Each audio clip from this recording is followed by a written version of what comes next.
This video is going to look at the angle of elevation versus the angle of depression when we're trying to find heights and distances and angles.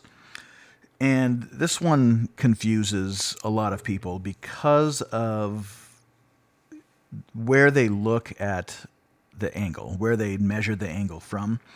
So in this setting, we've got someone on a balcony on a high-rise building, and there's a plane above them, and there's a car below them. And they're looking at the plane from their balcony, and they're looking at the car from their balcony. So where the confusion comes from is people will measure from the plane when they're looking for angle of depression. Angle of elevation usually makes sense because elevation, you're looking up. So from the car, the angle of elevation would be looking up to the person.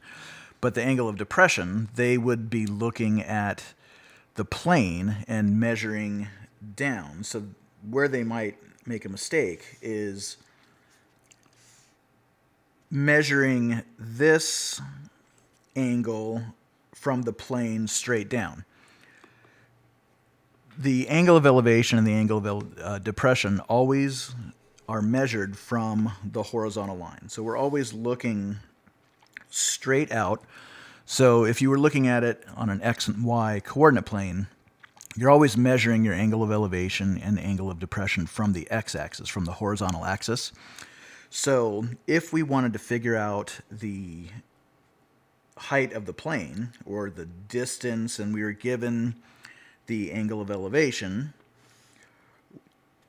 the angle of elevation is measured from the horizontal axis to the plane.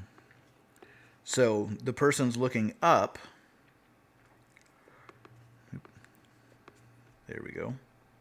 The person's looking up from the horizontal to the plane. So your angle of elevation is that measurement from the horizontal. So angle of elevation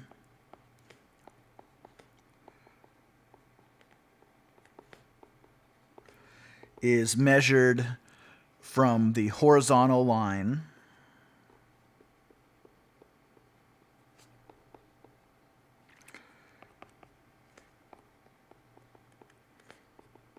up to the object you're looking at.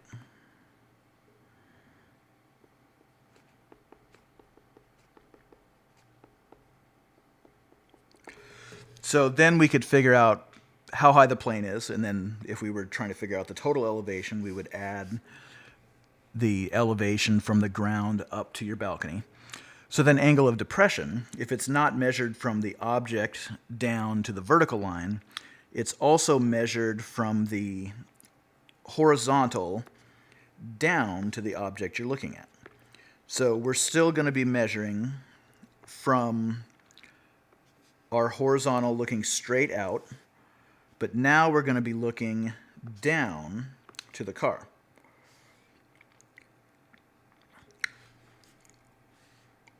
So we could still figure out how high you are up from the ground. You could figure out how far away the car is, but the angle of depression here is going to be measured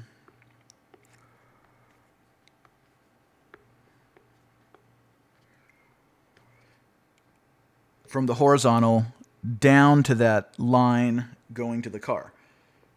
So your theta, or your angle, would be this angle here. Now, you could measure the angle of depression from the plane if you wanted to look straight out from the plane down to the person on the balcony. So going back to geometry and your angles from parallel lines, the angle of elevation from the lower object would be the same as the angle of depression from the higher object. So you would measure this angle of depression from the plane here, which would match the angle of elevation from the person on the balcony. But the angle of depression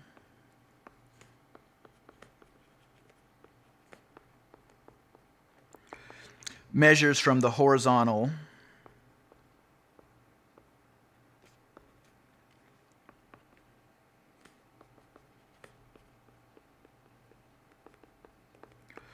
down to the object.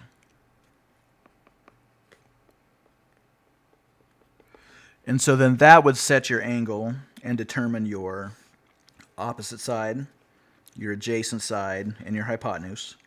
Or from the angle of elevation, your opposite side, your adjacent side, and your hypotenuse. So always remember that angle of depression is looking down to an object, and it's the angle measured from the horizontal straight out, and the angle of elevation is measured from someone looking up to an object, always measured from the horizontal looking straight out. So hopefully that helps clarify angle of elevation and angle of depression. If this helps, please subscribe to my channel and stay tuned for more videos.